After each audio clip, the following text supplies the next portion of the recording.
researchers. Currently, it is the third generation of Tibetan youths who is leading this organization. And TYC, as we all know, it has proven to be a very successful and productive nursery of social political leadership among the exiled Tibetan community. And we have Mr. Sonam Tsering, the General Secretary of Tibetan Youth Congress, who is representing Tibetan Youth Congress today. He is with us. And we have Professor Ayushi Ketkar, who will be joining us very soon. She is teaching at Jawaharlal Nehru University, International Relations and Security Issues. So she will handle the question answer session. First, I'll give a very short introduction to this subject, why we are meeting today and what is the background. And then we will have our three speakers.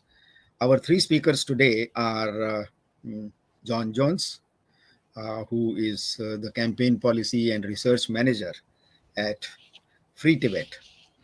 Hi, John. Welcome. Hi. Once Good again to be here again. Thank you. Platform.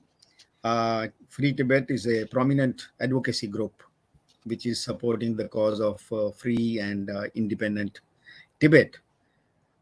John has been quite actively associated with this group for more than 6 years, if I'm not wrong. And Free Tibet campaigns for an end to the Chinese occupation of Tibet and for international recognition of Tibetans' right to freedom and independence.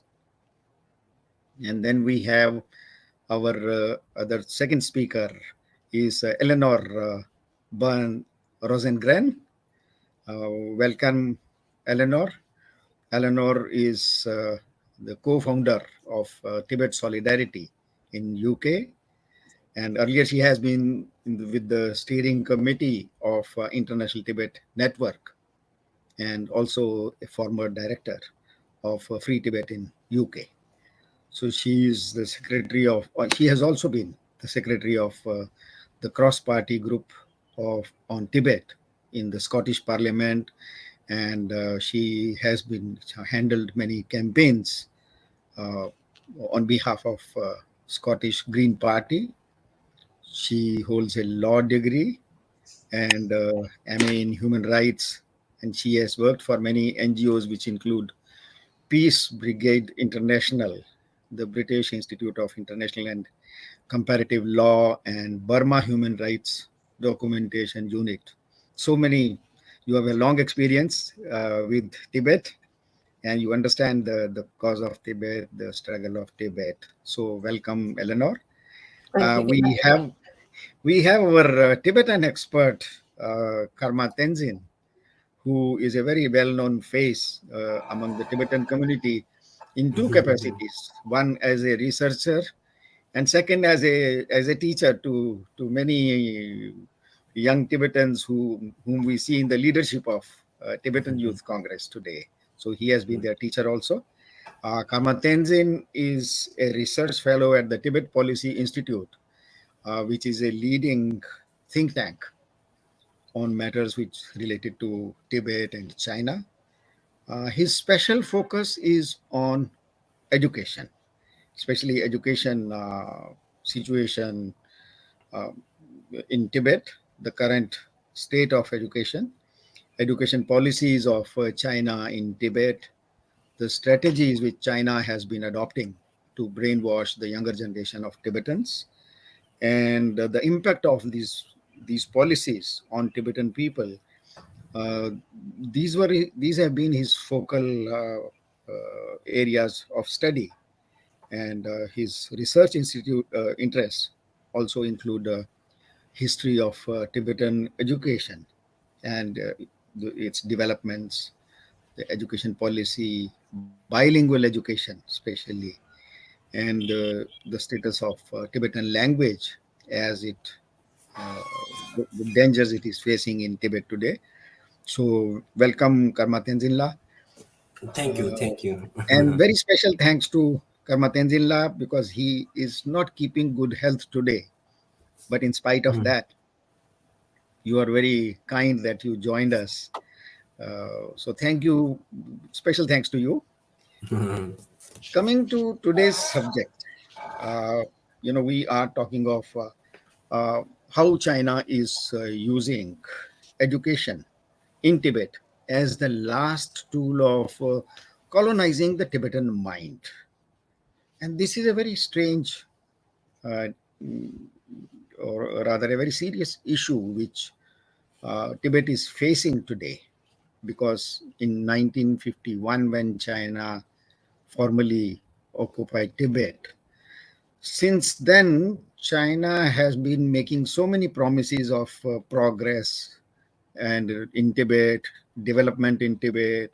Rather, they have been claiming that they liberated the Tibetans from the feudal rule of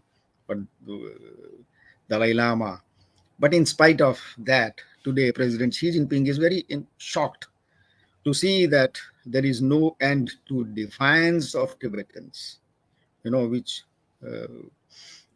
right from the days when China entered Tibet.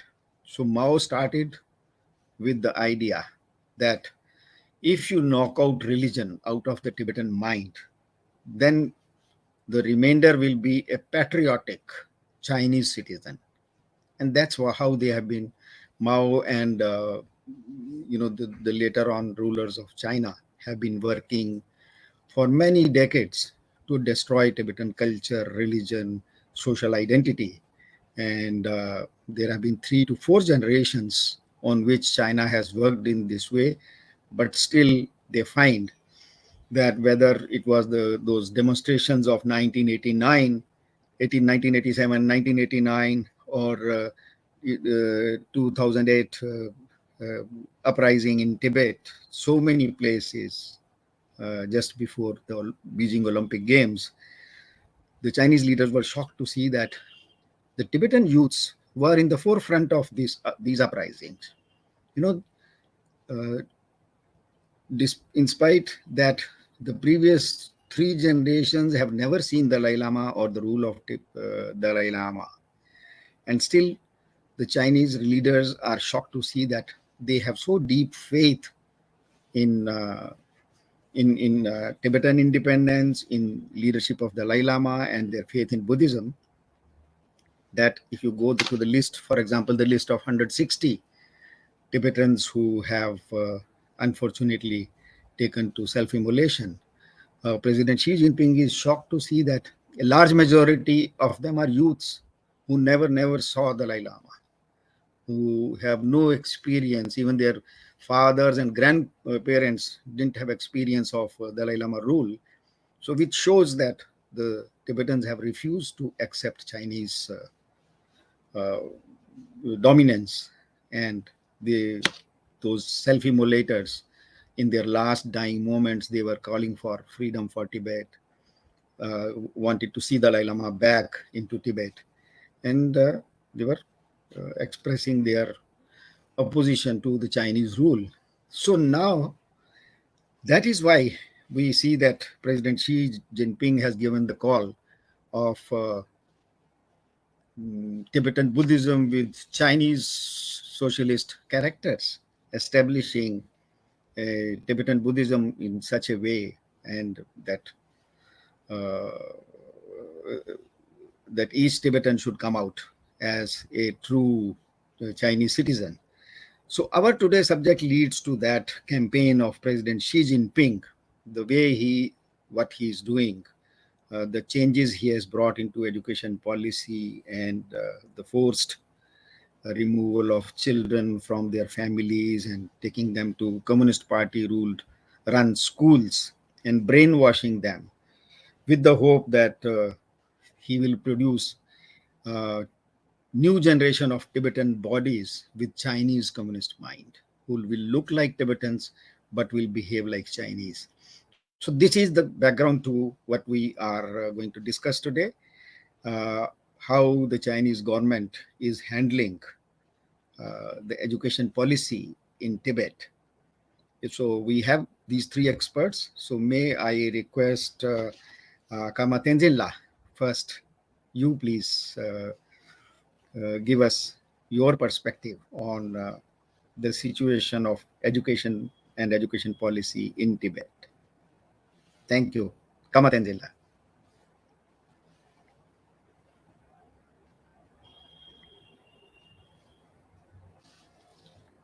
Please unmute yourself. Sorry. Hello. Yes, we can hear you. Okay. So thank you very much for your kind introduction, and just let you know that I'm an early stage research scholar and I'm looking into the education policy for the last 4 or 5 years. So let me begin with what Chinese government have written in the white paper that is published in 2020. In that they have written that in all Tibet there's no hello hello Yes, we can hear you. Okay, so in old Tibet, there's no proper school and there's lack of education system in Tibet, and all this they have written in the white paper. But let me remind the Chinese government that in old Tibet we have an education system that mainly deals with the traditional education system. So traditional, I mean the monastery education, one which I think compared to at that period of time, our education system is the most advanced and well, what should I say, systemized education system with thousands and thousands of uh, great monastic scholars have emerged. Then, after the 1959, the Chinese have invaded Tibet, and the first thing they have done is to propagate or brainwash young Tibetans and to educate Tibetans in the socialist and communist ideologies so that the Tibetans will follow the Chinese. Now, first, Mao Zedong's education system is more like a quantity, the mass education. He needs to inform masses that his ideas and socialist ideas are great, and the people are not supposed to do anything apart from believing or trusting or listening to his voice and socialist and ideologies. Then later on, that education system was changed after the Think Shopping. The Think Shopping focuses more on the quality education, where the skilled vocational skill label was started. That is the what should I say, the whole China's education system. But in Tibet, if you look into Tibet's education policy, the China have implemented two different education systems. The one with the majority Chinese education system, other with the so-called minority education, where they're more focused on the brainwash and to educate in ideology, to educate, to have a faith in the communist government at the Beijing. So these two education system. So if you look at the textbooks that distributed in schools in the Tibet region and the textbooks which are distributed in the Chinese majority textbooks, you can clearly see the pictures on the textbook that one with the distributed in Tibetan regions or minority regions, so-called minority regions, you can see the military personnel or what should I say, red cards or these things. On the other side, their image and textbook contents and everything is a totally different thing. Then subject the Chinese are introducing in Tibet, so most of these subjects are translated direct from Chinese. That too in ideology. That too ideology is in a communism or socialist, or the life histories of the Chinese leaders, including Mao Zedong, Deng Xiaoping, the other great, they claim to be great military personalities. Their life and everything is translated in Tibetan and teach in Tibetan schools in Tibet. On the other side, in mainland China, the Chinese students are educated to to bring up the Chinese economic system. On the other side, they are educated in a different way. Then, in in the early stage, the Chinese have introduced what should say bilingual education, saying that in the Chinese article number 4, they have mentioned that all the minorities have the right to preserve, promote, and learn their own mother tongue. That is in the Constitution, article number 4. But in reality, in a school, in a life, daily life, and everywhere you see, in a school, you have one period for Tibetan language. Then, apart from that, most of the subjects are taught in Chinese language. And what should I say? They have written the constitution is not implemented in the real life. And moreover, the Tibetan speaking environment is totally destroyed. Apart from learning Tibetans inside school and speaking inside your home, wherever you go, if you are traveling by air, train, or bus, whatever wherever you go, you can find most of these tickets, most of the travel agencies, everything run by Chinese or Chinese language, so that even you learn lots of Tibetans or you learn Tibetans or all, yeah, there's no use in a daily life. So that is the main thing, that Tibetan language environment is destroyed. Then now came to the main point, that Xi Jinping's implementation.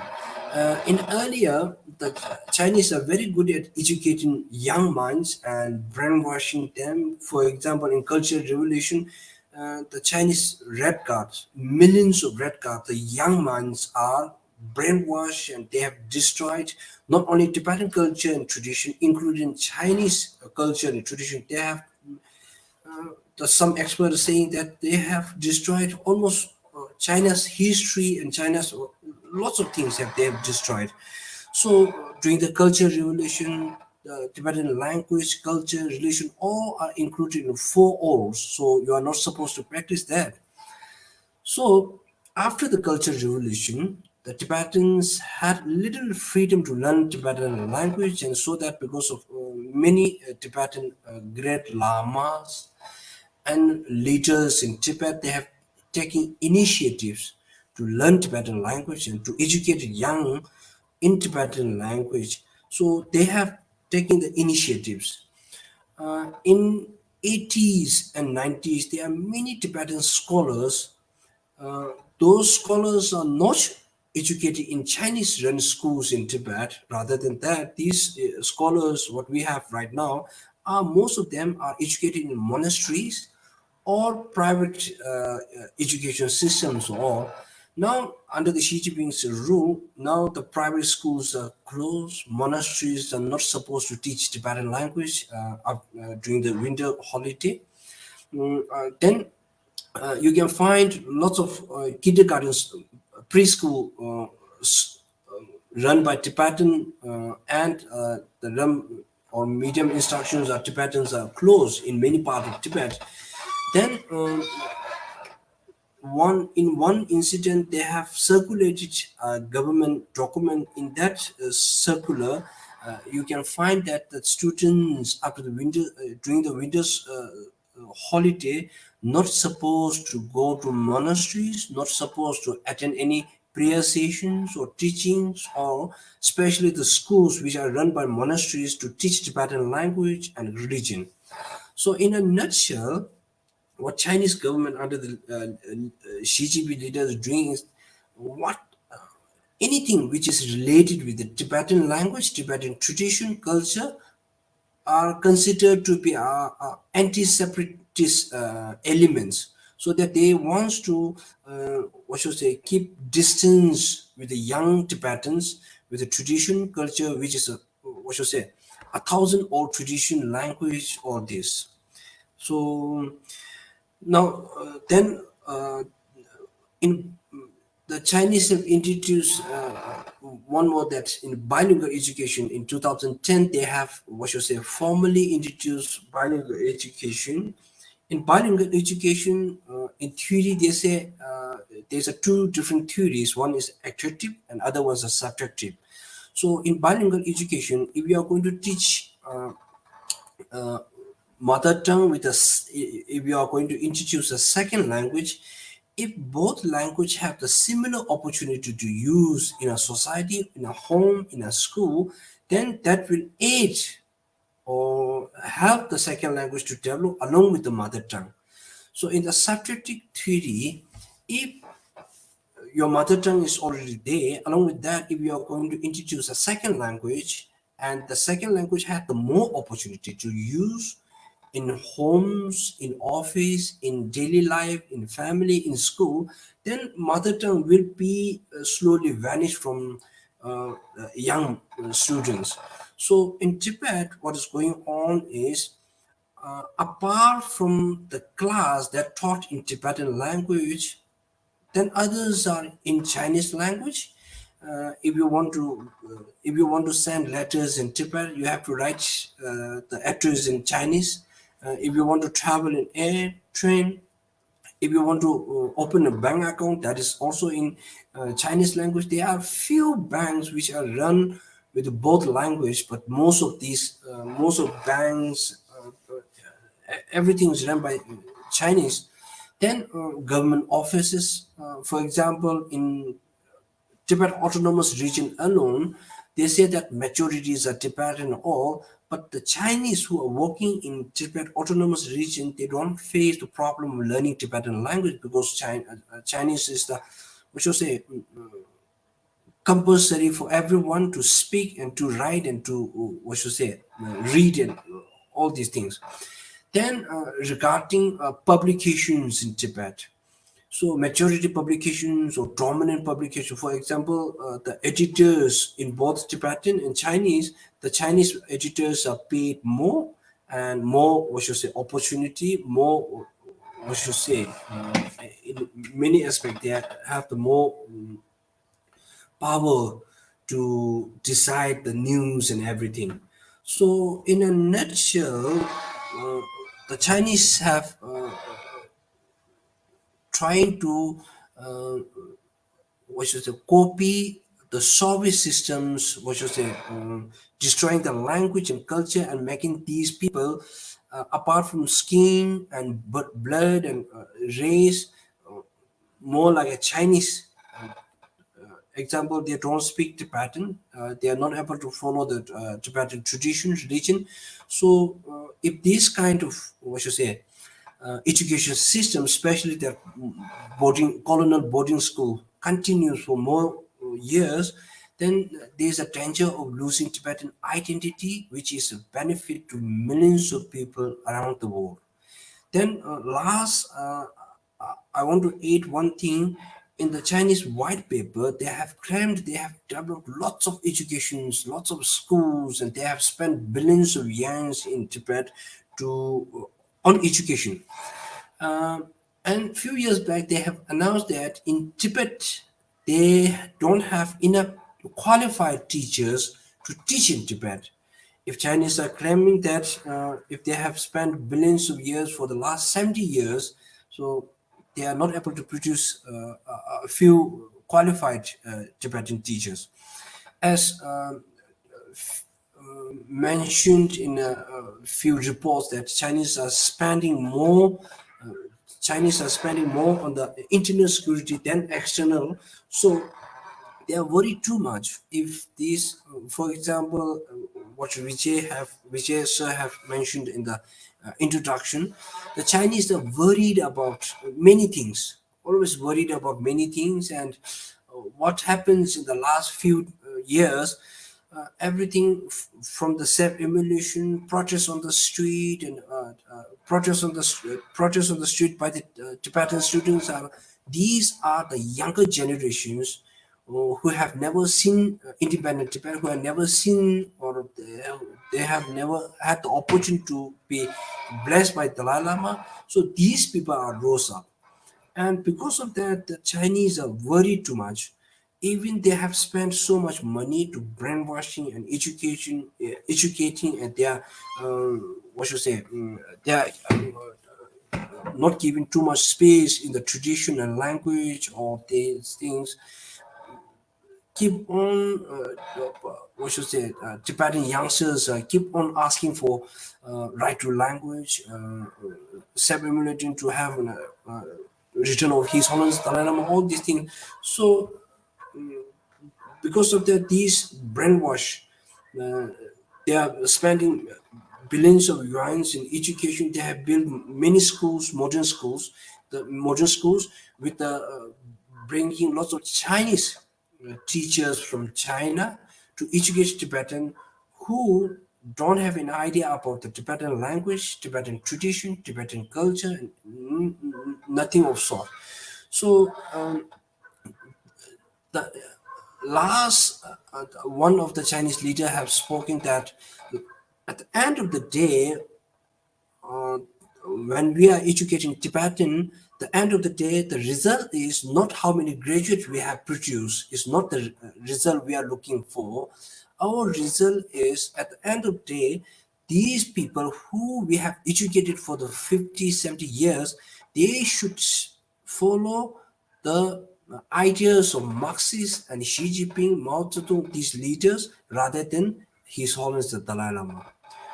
So, in a nutshell, what China is doing right now in Tibet is totally illegal, and that is against the human rights and human right, against the human rights, which will destroy or which will one day the world will see the Tibetans with no culture, no language, and no tradition. So, thank you very much. I will try Okay. to speak more on the question answer. Thank you. Right, right. Thank you very much. Thank you, Kamala. You have studied the policy side of it. You have thrown light on how, right from the beginning, the Chinese occupying administration has been focusing more on Chinese language, ignoring Tibetan language, and at the end, when you say that their purpose is to produce not educated Tibetans, but educate such Tibetans are who understand the Mao or Communist Party more than what they were otherwise supposed to study. So thank you very much. Of course, in question and answer session, we will have you again. So now, may I request Eleanor? Yeah, that's okay. Yeah, Eleanor, we'll have benefit of your experience, please. Thank you, Vijay, and thank you, Karmala, for that very detailed and insightful presentation. So today's discussion originates with a report that was compiled by Tibet Action Institute.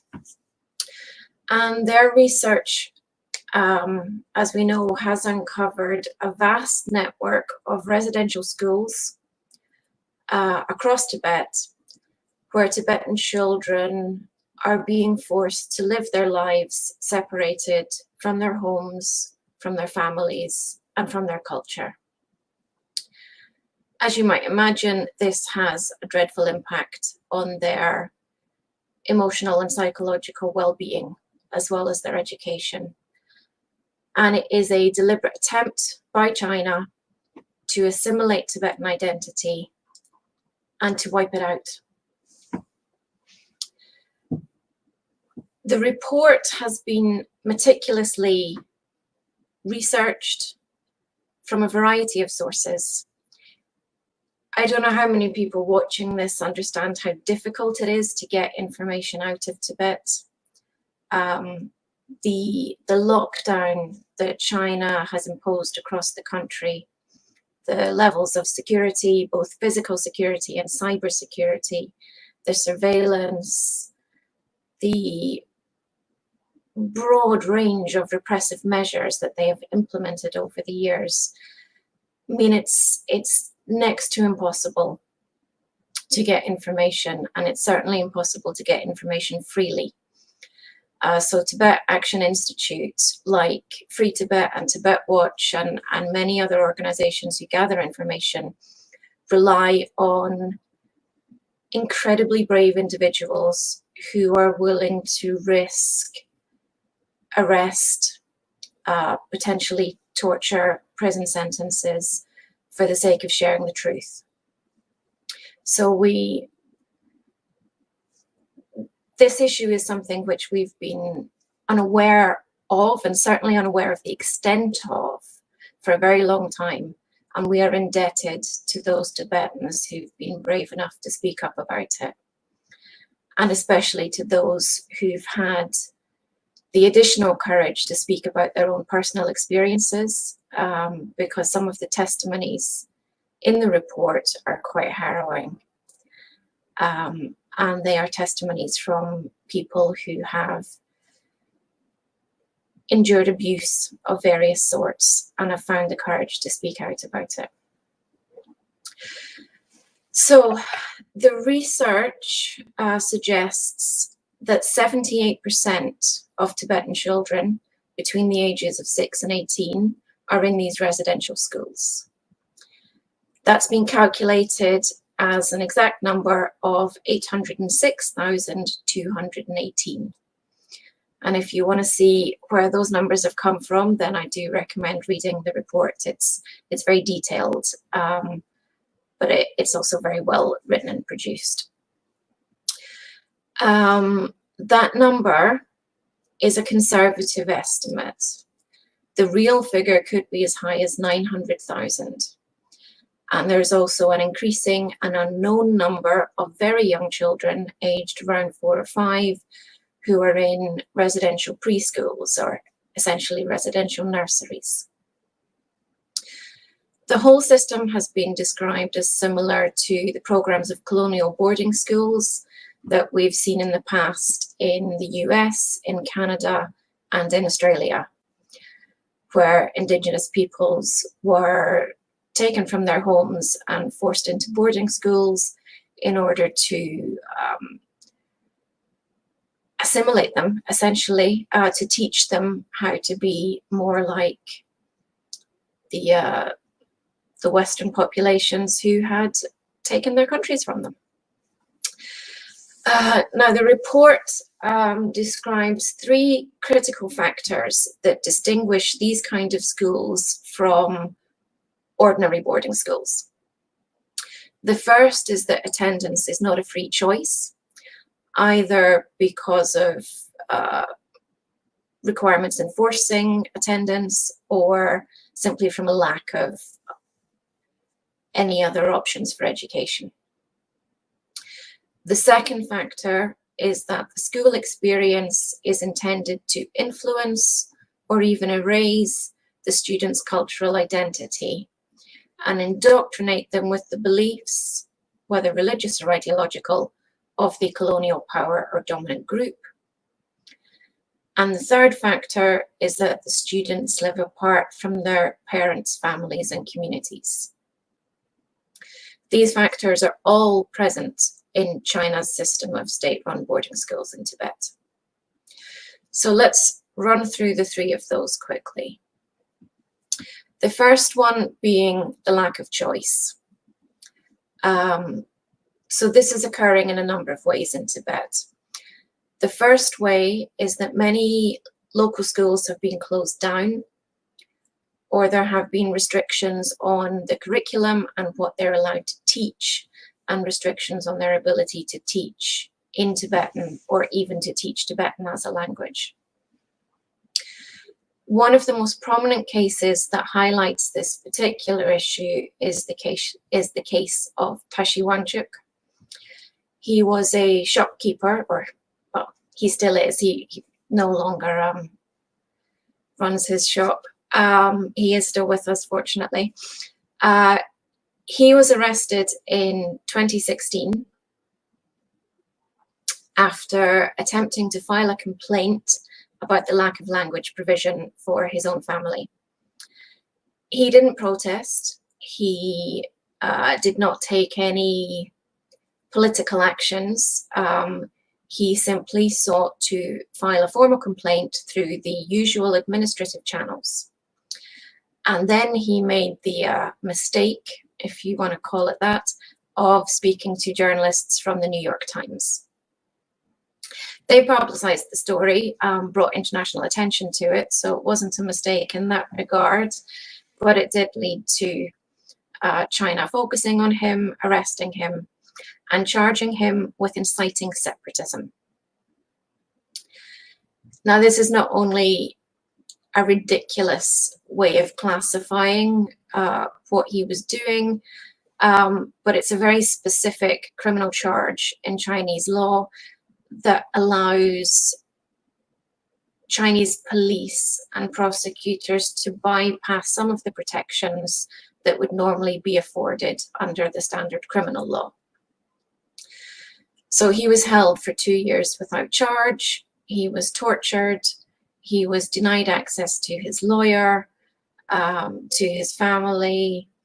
And when the trial eventually took place, there were a lot of restrictions on it. It was difficult to get any observers into the trial. And he was ultimately sentenced to 5 years. That's 5 years in jail for trying to make sure that the children in his family could learn their mother tongue. It's an insane situation. Pashi Wanchuk has now been freed, but he remains under various restrictions, and it's been difficult to get updates from him. But that highlights the length to which the Chinese government is going to prevent Tibetan children from learning Tibetan and from learning in Tibetan. Another avenue that parents would traditionally have in Tibet is monastery schools. It's quite traditional to send children to monasteries in order to be educated. The educational provision is generally regarded as good, very high. And this is another aspect of Tibetan culture that the Chinese government has been cracking down on in recent years and decades even. To pick one example again, we can look at the situation in Larangar. This came to international attention in 2016 and 2017 when China was busy demolishing it. They evicted thousands of the residents, monks, and some nuns as well.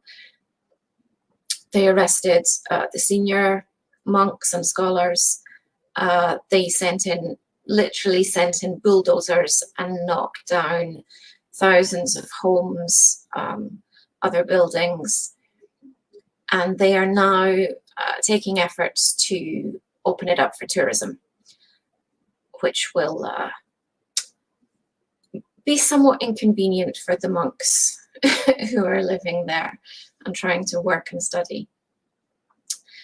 But this is just one of the ways that China is deliberately attempting to reduce and minimize the influence of centers that have a strong reputation for promoting Tibetan culture and education.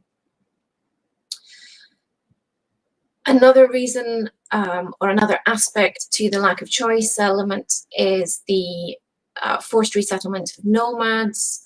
So many Tibetans who would once have lived a nomadic life, focusing on looking after livestock, have been resettled in urban environments where they have to, they've been separated from their animals, from their traditional way of life, and they have to find a place in a Chinese-dominated society and a Chinese language-dominated workplace.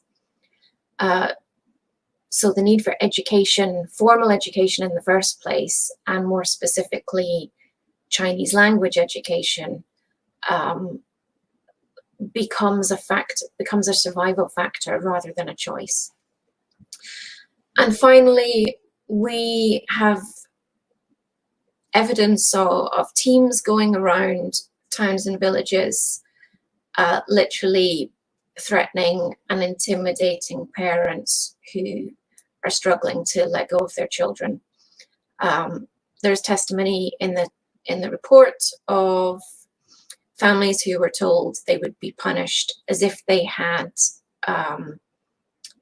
been involved in a protest or taken some sort of political protest action. And they can be fined, interrogated, just threatened, physically threatened by security forces going around. So in all of those different ways, parents are left with no choice but to send their children kicking and screaming and crying to these residential schools. Now, moving on to the element of indoctrination and cultural assimilation. The Chinese government has actually been quite clear. They have not attempted to hide their motivation behind this policy.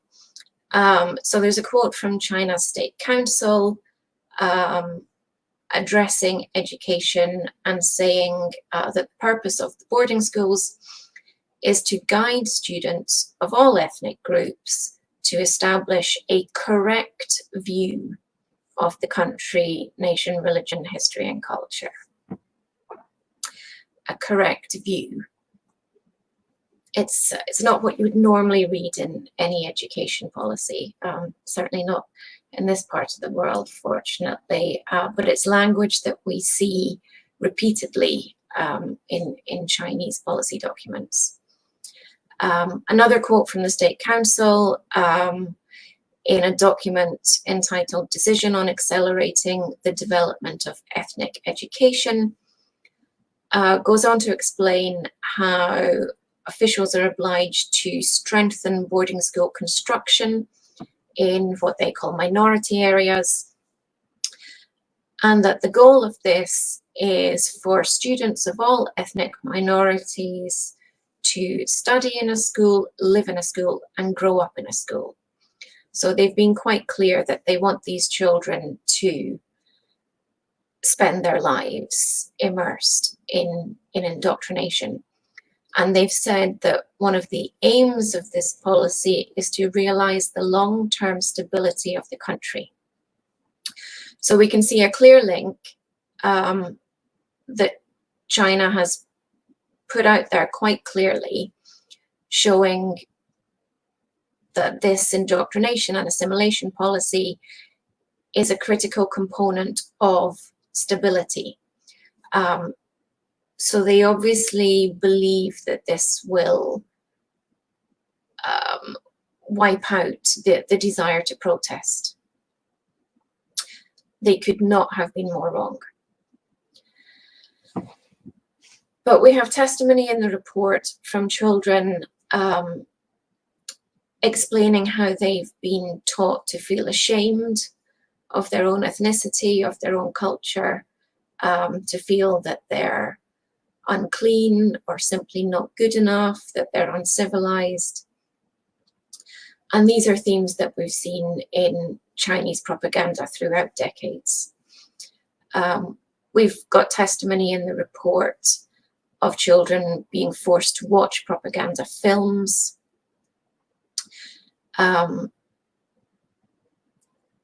subject to the kind of material that would normally be associated with re-education camps or re-education programs. We've also got figures explaining the different approaches in Tibetan areas and in the educational provision provided to Tibetan children as compared to Chinese children. So if we look across China as a country, the rate of young children, elementary or primary school level, who are in boarding schools is 14%. As I mentioned earlier, the number of Tibetan children who are in these schools is 78%. There's a huge disparity between those numbers. So again, that there is so much material and statistics there showing that this is a deliberate policy targeted at non-Chinese ethnicities and specifically at Tibetans.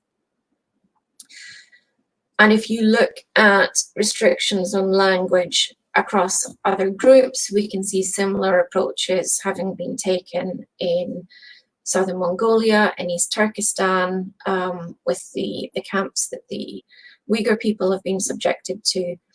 A lot of effort has gone into suppressing cultural identity, suppressing mother tongue education, and abilities to express the culture or simply to communicate in the mother tongue.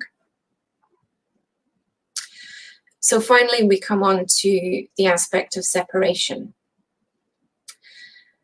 Now, obviously, young children who are separated from their families and their homes and everything that they know, obviously they're going to feel isolated, homesick, lonely. That doesn't even need to be discussed. I'm pretty sure everyone listening to this would understand that being the case. And I'm sure many people can guess at the risk of abuse, whether it's physical, emotional, or even sexual. And unfortunately, we have plenty of testimony relating to all three different kinds of abuse occurring in these boarding schools. What's new or maybe specific to these schools is the fact that children have been told when their parents have tried to visit them that if they go and meet their parents, they will lose academic points. Obviously something to do with the grades or the scoring systems in the schools. So basically, when parents have attempted to visit these schools, and we've got photos of parents standing outside the railings of gates, not being allowed onto the premises, but attempting to speak to their children. And the children have been warned not to go and speak to their own parents or their other members of their family, and told that they will lose points or suffer some kind of grade penalty if they go and speak to them. And I just can't imagine the impact that that would have on a young child. And the report discusses towards the end some of the evidence speaking to the long-term impact that it has on their emotional and psychological well-being. And it concludes by drawing some links to the protests that we've seen across Tibet and how often education and language and this issue of cultural assimilation is one of the core grievances within these protests. We've seen many protests by students, by teachers, specifically on the issue of school closures. But as was suggested earlier, it's also a theme that we've seen in some of the individual protests, including the almost 160 self-immolation protests that have taken place. And that is a dreadful statement for anyone to have to make.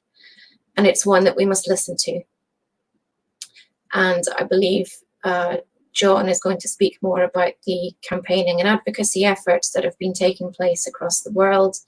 But it is absolutely vital, now that we have these numbers, that we know about the extent of this system, that we do not continue to ignore it. It's absolutely vital that governments and campaign groups give this the focus it deserves and call on international bodies and the Chinese government to bring this to an end. Thank you. Yeah, thank you, Eleanor. You have gone into minute details of the present approach of Chinese government under the leadership of President Xi Jinping, and especially the three aspects of education. One is the lack of choice for the parents and the children, what kind of education and where to get that education. That choice has been taken away. And then you pointed out very clearly how the this system is being used to eradicate the cultural identity of this whole generation. And the third is there's the separation from their parents, forcible separation, so that they, this is in that sense. We have heard so much about what happened in America or Canada or in Australia, how the local children were weaned away from their own culture. And this is exactly what is happening. So let us hope that people living in countries like America, Canada, Australia, they should now be more aware of the dangers of this Chinese approach and policy in Tibet. And these governments should be more vocal. The people should be more vocal. Before I hand over to John, I can't stop myself from sharing a personal experience. After one of my visits in Tibet, when I passed through Kathmandu, there I came across one of a Tibetan. His age was somewhere around 30 years. And I was introduced to this gentleman. He had come back from Tibet and was going back to home. And his purpose, he told me, was that he had a child, about 5-year-old, whom he came to deposit. I would say the term deposit, because there was nobody else who could take care of his child, to deposit his child in a Tibetan school in Nepal. Because I asked him the reason. He said that when they sent their child to the school, even just 2 days after he had joined the school, he comes home and started shouting at his mother and pointing at the altar where the picture of Dalai Lama was there. He said, "He is a traitor. His photo should not be here in our house. Throw out his picture. We don't have, should have a traitor's picture in our house." And this man was crying I could see tears in his eyes. He said that within first 2 days of his education in the Chinese school, this was the lesson he got. His opinion about Dalai Lama, whom we, for us who whose picture was so sacred. So he said, the moment we saw this, we decided we will not send the child to the Chinese school, local school. And then this man sold his 2 yaks and paid bribe to the Chinese officers for a passport for himself, and then hired an agent, a Nepalese agent, to smuggle his child to Nepal. And he himself formally traveled separately, and then he took his child through a relative to the Tibetan school. And he was telling me, "I am not worried. My wife is not worried whether we can see the child again in our lifetime or not. But we were very much worried that we didn't want to bring up our child in the manner the Chinese school wanted him to grow up in." This I am talking of 20 years ago. So it seems the things are now much different, very more difficult, because now no Tibetan can dare cross the borders, Himalayas, can go to escape from Tibet to Nepal, or smuggle himself or his child through Nepal. That the process has stopped. And now people, as Eleanor said, that now there are no choices left. This is a very dangerous situation. Sorry for sharing this, taking up time. John, now I leave to you. And I'm sure you have a long experience of working on the Tibetan issue. And let us have benefit of your experience. John. Thanks, Vijay. You're too kind. I'll contribute what I can. I think what Karma and Eleanor have talked about invites a bit of further discussion, and then there's something to be said about what can be done about these vulnerable boarding schools. So the subject of this talk, the idea of using education as a tool to control the Tibetan mind, goes to the very heart of how an occupation is sustained. We understand that these schools and the abuses that accompany them, that Ellen has just described, are a symptom of a deeper disease, which is the CCP's occupation of Tibet, and more broadly and more historically, the colonization of other countries and other peoples by invading occupiers. At the very best, if you take the CCP's propaganda at face value, you could see this as a kind of racist paternalism. It's guided by a form of racism that sort of permeates a lot of CCP policy towards people under its rule who are not Chinese, including Tibetans. And this can not only be seen in the boarding schools, but in the jargon of things like poverty alleviation programs and some of the so-called environmental policies like the ecological civilization, all of which portray Tibetans as backward or unscientific, or people who need to be shaken out of one way of life and forced, maybe kicking and screaming, into modernity. You see this whenever the CCP wants to report that Tibetans are happy and thriving under their occupation. They wave development statistics around as if the only way to increase people's life expectancy is to colonize them and dominate them, or as if the only way to bring technology to a new region is to invade and then force it upon them. In reality, the practice is a lot closer to social re-engineering, mass indoctrination, an attempt to colonize a people, not just by robbing them of their land and crushing dissent, but forcing the identity of the occupier onto the occupied. It is racist, elitist, dismissive of Tibetans' lived experience, but much of this talk about development is a front when the CCP clears nomads off of their pastures and talks about building the ecological civilization. What they're really saying is that they want the land and the natural resources, and they want those nomads under direct control, because it's easier to control them when they're doing manual labor in urban settlements than when they're on their fields. And likewise, when the next generation of Tibetan children are corralled into boarding schools, it's because there is a next generation of Tibetan resistance, which from the CCP's point of view needs to be cut off from its roots before it can begin to bloom. The real motivation is reflected in the words of people like Chen Chuangguo, who was the party secretary of the Tibet Autonomous Region, so-called Tibet Autonomous Region, appointed a couple of years after the 2008 uprising, which we know shocked the Chinese government, and committed them to making sure that such a thing never happened again, that Tibet must be stable at all costs.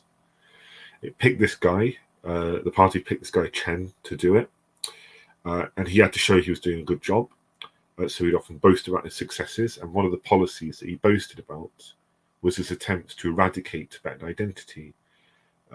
Everything that's unique about Tibetan, its way of life, religion, linguistic heritage.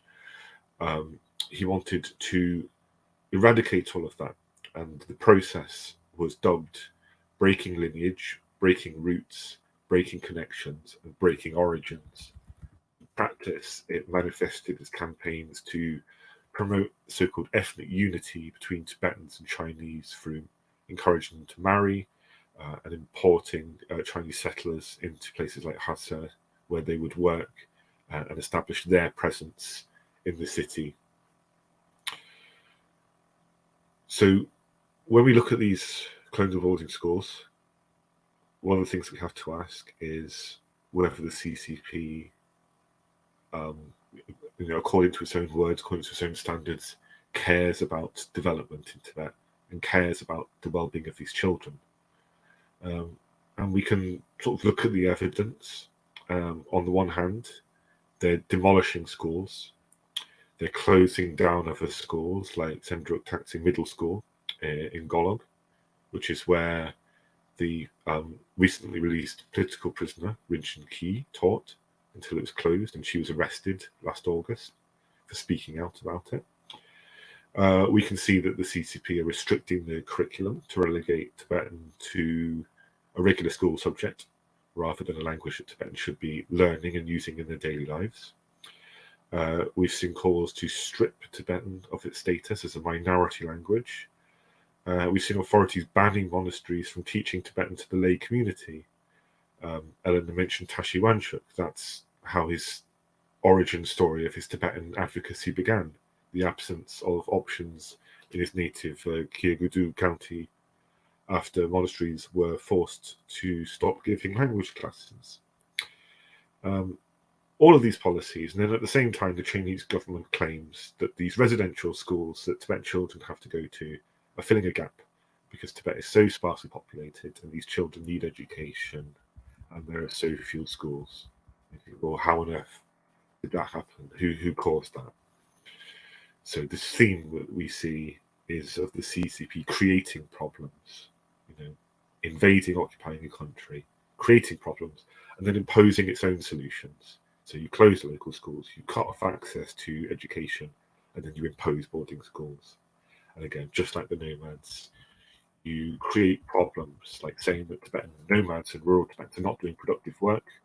You say that those pastures need protection from the animals that have grazed on them for generations. And then you impose your solution. You take these nomads and then you coerce them or induce them to move into urban settlements where they can do more productive labor like cleaning streets or picking up litter or other things that have got nothing to do with the life that they once knew. This is how you bring Tibet, at least in their vision, under their control.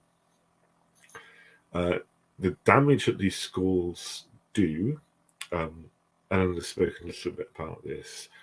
When we talk about the scale of them, it is important to bear in mind the individual damage that they do. So Ellen mentioned that trauma, homesickness, psychological harm that causes children and parents when they see their children disappear for the duration of their school life. The report, the Tibet Action Institute report, also talks about experiences from Tibetans who were in previous generation of boarding schools, which truly are damning. They talk about everything from lack of resources like toilets to bullying, corporal punishment, and even in some cases sexual harassment and rape.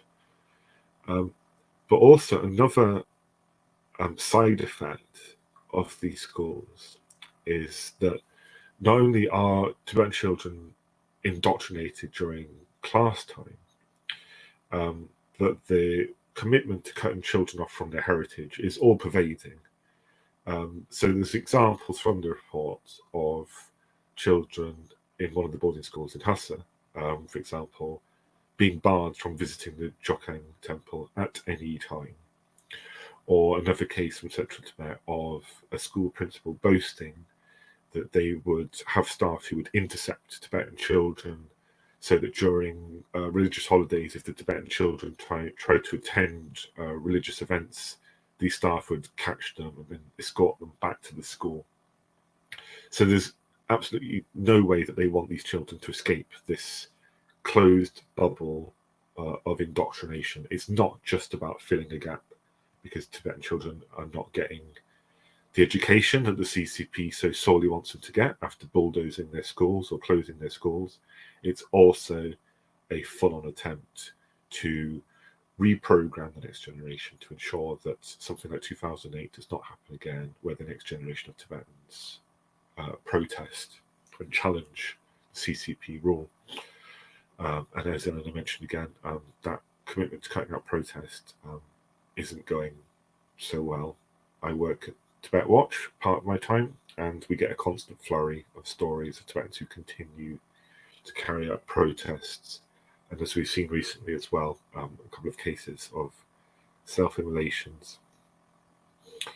The other thing to bear in mind with all of this indoctrination of children is it's not just the boarding schools. we might remember that last year there were some disturbing reports of militarized summer camps for Tibetan children, many of them actually on the border with India. So kind of close to home for maybe some of the viewers here. Hundreds of students aged between 8 and 16. It looks like, either induced or made to attend these militarized summer camps and taught virtues like discipline and loyalty and patriotism to China and to the CCP. And this sort of thing is not always hidden. Sometimes we learn about this because Chinese state media boasts about it. They boast that they're training the next generation of children to be loyal to the CCP, rather than using their summer breaks to see their families or even learn Tibetan. Children are getting a military education from the occupier. That's the context that these boarding schools operate in. They do have to be challenged, and we do have to remember when we are challenging them that they are inextricably linked to the wider problem of the occupation and the CCP's aims of perpetuating and extending it. In terms of what can be done, so the interesting thing about this report and the reception, it's a common story that we would have seen with Tibet, which is that most people in the world don't know this is happening. It's not reported. It's so hard to get information out of Tibet in the first place, but then pick up by journalists is shamefully small. But those who have seen the evidence have been shocked and compelled to act. And that's really promising, because that suggests that this isn't a question of spreading the news about these outrages and reaching people, and particularly because it involves children. People do understand, and there is that compulsion to get involved and try to do something.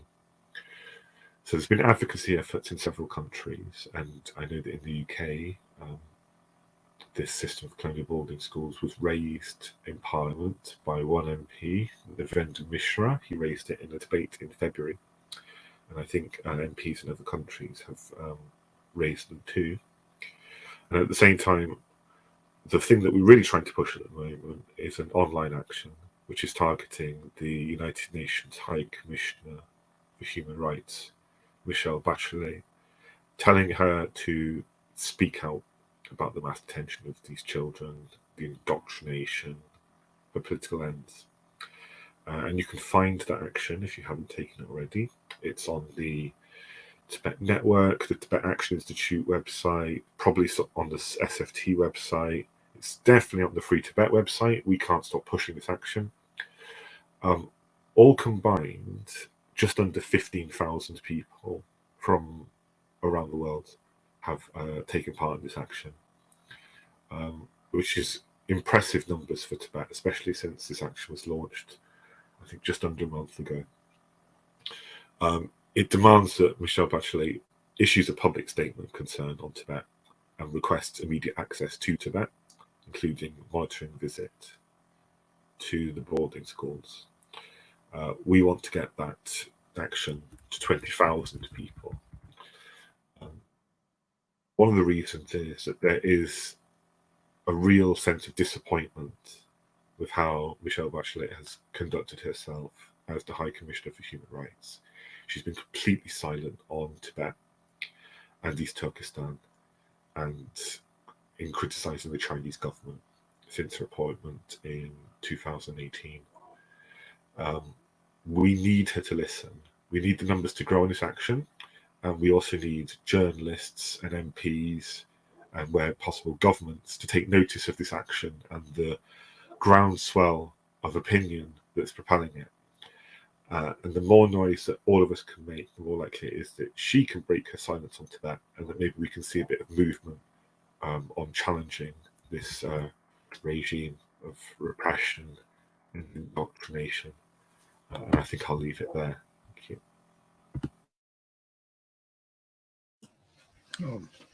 Thank you, John. The way you have explained the impact of what China is doing, how residential schools are impacting the social environment, like the trauma of parents. You spoke about the racist patronization by the Communist Party of China and the social engineering aspect of it, and then exploitation of children in so many ways in these residential schools, including sexual exploitation.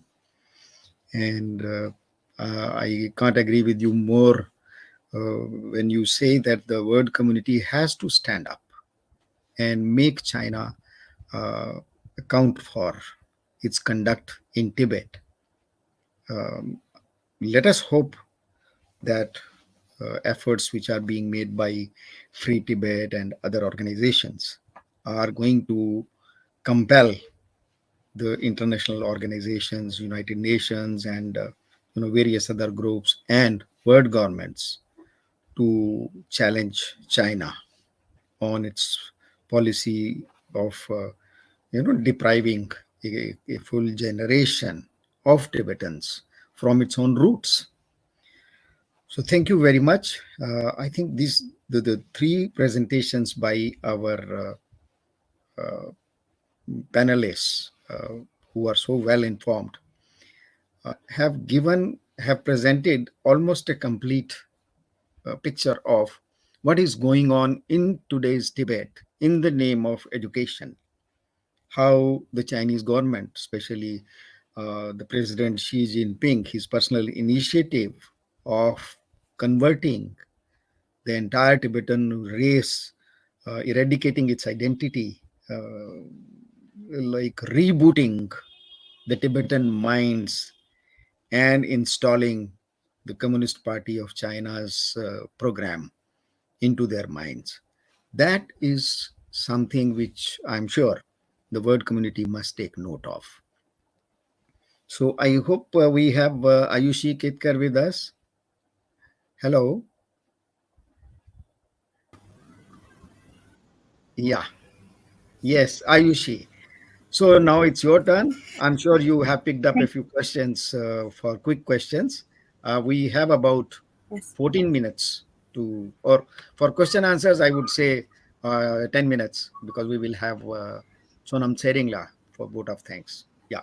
To Ayushi Ketkar, who is a professor at Jawaharlal Nehru University in New Delhi, our colleague at Chase, and who is an expert in international relations. This was a very... Yep. Yeah, please go ahead. Thank you, sir. And thank you, sir. Tashi Delek, everybody. That was a very important and a very interesting discussion that we've had. This brings me to the point. It reminds me of the 1979 Pink Floyd song, "We Don't Need No Education." Actually, the name of the song is "Another Brick in the Wall." So it very clearly says we don't need no education. We don't need no thought control. I think that's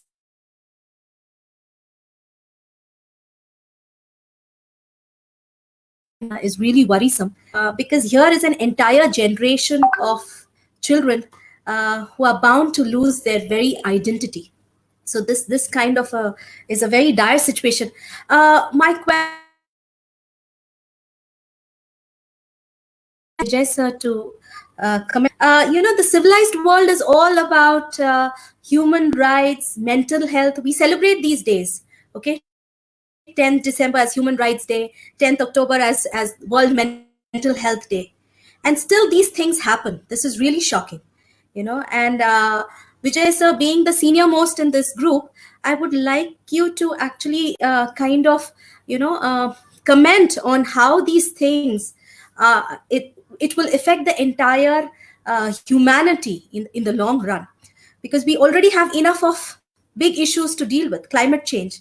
And now we are talking of how we are, making our next generation lose their identity.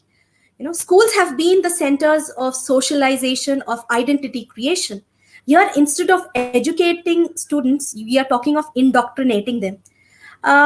Few things. Let me begin with the first speaker, Karma Tenzing La. You have spoken of how these children will have no culture, no language, and no tradition.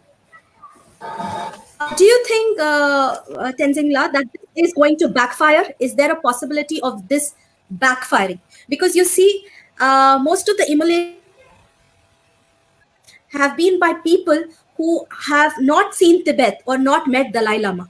So this kind of heavy indoctrination, do you think it's going to backfire? It will make people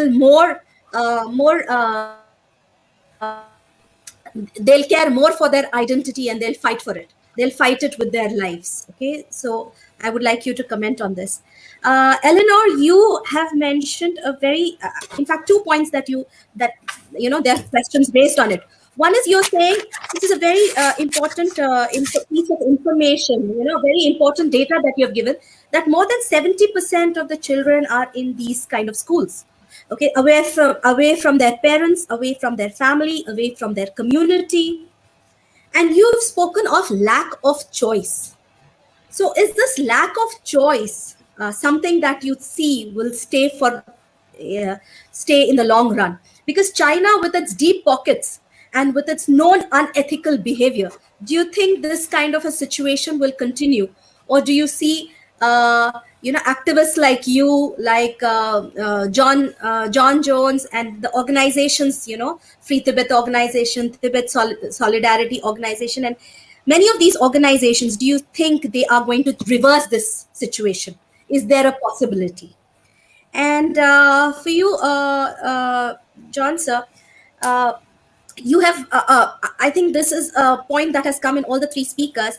There is on one side, it's the carrot and on one side you see like strong action being taken by China, like academic points or punishing people who voice against this schooling program, and on the other side they see a lot of opportunities being provided. So now this is like, it's a double-edged sword, where people have to make hard choices. So do you see younger generation actually succumbing to it?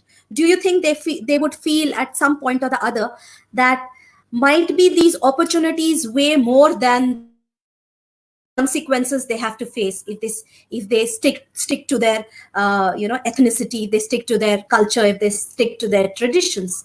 So do you think this opportunity part will act as an economic incentive for people to forget about nationalism and kind of accept Chinese colonization? So do you see this happening? Yes, sir. I think let us start with Karmala. My role as moderator should come at the end. So I think the first question for Karmala, and then Eleanor, and then John. Yes, please. Thank you, Ayushji.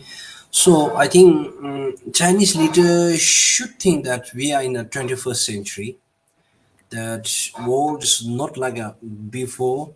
We are in the 21st century. We have access to many digital informations and all. And another thing is that all the self-emulations in Tibet are the third generations, the born after Chinese invasion, and that too is in the 20 years and in teenagers and early 20s and late 20s. So these people are the people who the Chinese have educated for the last 50s and 60s, 70 years. Many of these people have never seen Dalai Lama, never heard of him, and never had the opportunity to audience with him. So naturally, the Chinese has to, if what I'm trying to say is, to have a very powerful China, you should need a military, economic, and moral authority in your own territory. So if you are suppressing your own people, if you are suppressing the Tibetan people inside Tibet, so how are you going to have a moral authority in the world at large? So people watching, and naturally, wherever Chinese leader go, wherever the Chinese speak, wherever the Chinese don't have the authority to speak on human rights, they don't have the authority to demand on human rights and all these things. So it's naturally Chinese have a huge economy, military power, and all. But in the world, everyone's wherever you conference on strategy, conference on economic, conference on border issue, you name it. Always there is a issue about China's arrogance, Chinese human rights violation. Also, naturally, that's a backfire to China.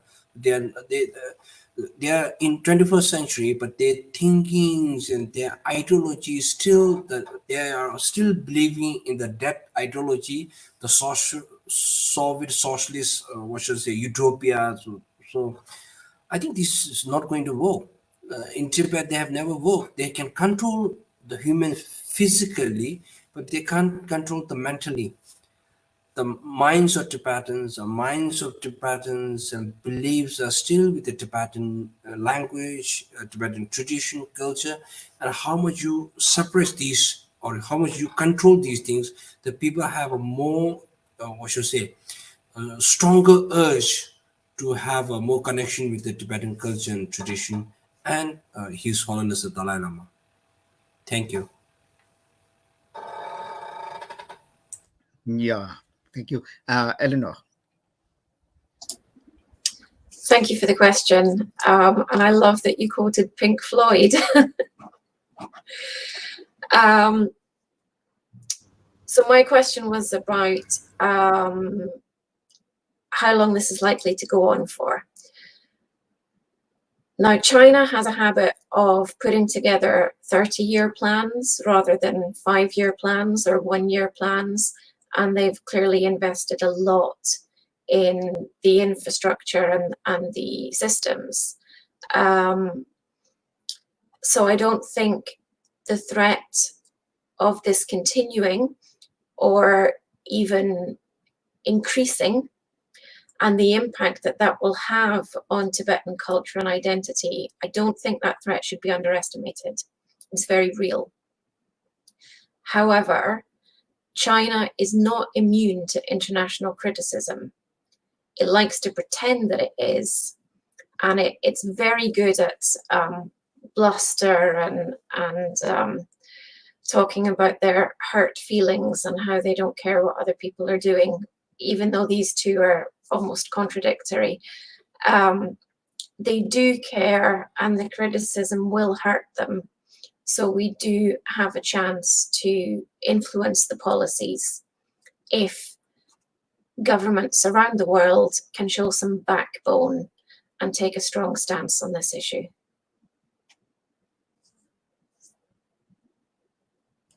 I'll leave it there. Yeah, thank you. Yeah, that's very reassuring that in spite of China being so strong, still there is hope, and I'm sure our various human rights groups, not only related to Tibet, but other groups are also going to put pressure on China. John, your part of question now, please. Sure. So my understanding with Myanmar was that Tibetans are being faced with sticks, but also carrots, and if some of the opportunities that are granted to the younger generation, will they convince them to depart from resistance and nationalism? It's far easier for me to answer this question in quiet Northamptonshire than it probably is for a Tibetan inside Tibet, who probably has to think about this a lot. Tibet, as we know, has been occupied for 7 decades, and in that time, the level of repression has never gone down to zero, but it has taken different forms. There have been times where it's intensified and other times where it's let up. Almost like different governments trying different tools to try and bring Tibetans around to their way of thinking. It hasn't worked so far. I don't see a frontal assault on someone's culture having lasting positive benefits either for the CCP. For one thing, there remains plenty of Tibetans in the wider world who can see what's going on with the freedom to speak out about it and to protest, and they can still interact with Tibetans inside Tibet. And another thing is that there are Tibetans in Tibet today, obviously, who want to keep their head down, that maybe don't want to protest. They want a normal life. They might internally resent the occupation, but not everyone could be a protester. But with these tightening restrictions and these increasingly audacious attempts to re-engineer Tibetan society, what it means to keep your head down might change in a few years' time. Pashi Wanchuk, brave though he is, might have thought that he was keeping his head down when he acted within the law at all times and kept offering assurances to the Chinese government that he didn't take issue with Xi Jinping, didn't take issue with the CCP. He just wanted to preserve his linguistic heritage and see that the next generation of Tibetans could learn it. Wherever he went looking for trouble, trouble certainly found him. And I think that will happen, unfortunately, to a lot of practicing Tibetan Buddhists, a lot of Tibetans who want to continue to teach their language, people who might probably, I don't think you can escape being political inside Tibet because it's everywhere. But if you haven't realized yet that you're in a political struggle, it will surely find them just because of these top-to-bottom changes to their society. And I think that will always encourage resistance. So maybe some people will be swayed by this, but I don't think it's going to have the effect of extinguishing resistance. I think only listening to Tibetans' demands will ultimately do that. Yeah, thank you. As far as my part is concerned, I think most of the questions have been already answered. And still, I would like to conclude this discussion on one note, that history is a road roller which runs with its own speed and in its own direction. It can't be guided with the best of or greatest of powers. It can't be controlled. We have a few examples. In my neighborhood, India, we never thought that there will be a Bangladesh. And suddenly we discovered that within 2, 3, 4 months, we had a new nation because the local Bengalis, they did not, they rose up against the suppression of West Pakistan. None of us, even the best of governments, could imagine that a powerful country like Soviet Union will one day break. I think it was made up of 15 countries and it broke into 16. Anyhow, statistics is a different thing. But nobody could imagine that a powerful country like Soviet Union will one day break, and the people, their voice will be heard. And all those countries which remained occupied for so many years under one of the most powerful communist party of Soviet Union, they finally found their freedom. So I think we should hope that China is going to look powerful for the time being, but history will have its own direction. Only thing is that Tibetan people and supporters of Tibet, they should maintain their determination and their identity, the Tibetan identity, so that when history one day comes and announces who wants freedom, Tibet should be present there. Tibetans should be present there to ask for it. And I'm sure any of education policies or suppression by China is not going to change the fate of suppressed people, whether it is Tibetans or the Uyghurs of East Turkestan, Xinjiang, or South Mongolia, or Hong Kong, and even Manchuria. So thank you very much. So may I now request our co-organizer, the Tibetan Youth Congress General Secretary, Sonam Seringla, to please present his vote of thanks. Trust Delhi, everyone. as rightly pointed by our guest speakers, the situation inside Tibet is very critical, where Tibetans have no space to oppose and to resist the CCP's hardline policies, and nor do they have right to preserve and promote Tibetan culture and identity. Uh, Teachers, writers, and language activists are targeted. Tibetan run schools are shutting down without any official clarifications. Tibetan families are forced to send their children to the colonial boarding schools, where Tibetan children have no access to the Tibetan culture related curriculums. And the very reason of imposing these policies are primarily to eliminate and eradicate the very identity of Tibetan and adopt the homogeneous and patriotic Chinese identity. So with this, I, on behalf of TYC and Chess, I send our guest speakers for speaking on this very important topic and exposing China's systematic rule in Tibet. So thank you, Gen Kamala.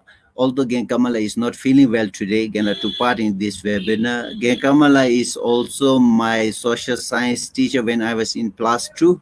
So thank you, Genla, for taking part in our webinar. Thank you, Elena from Tibet Solidarity, for taking part in our webinar and speaking on this very important topic. Thank you, John Jones, for taking part in today's webinar. John Jones has also took part in one of our previous webinars. And sorry for troubling you again. And I also thank Vijay Krantiji, the co-host and the chairman of the Chase, for always so active in organizing these webinars. I always keep on saying that Vijayji is more Tibetan when it comes to pointing a finger against Chinese rule in Tibet. So thank you, Vijayji. Thank you, Ayushi Katka, for raising some of the very interesting and important questions, and always taking care of the questioning and answers. And then thank you, Lobsang Sitem from Tibet Action Institute, for taking care of the technical part. So thank you, everyone. So thank you, Sonam Seringla. And yeah, now I think it is time to close. And I very much hope that for our audience, this discussion was quite useful and fruitful. And very soon we'll come out with some more subjects around Tibet and around China. And then we'll inform you very soon about which subject we are taking in near future. So thank you very much, everybody, and see you again very soon. Thank you very much. Thank you very much.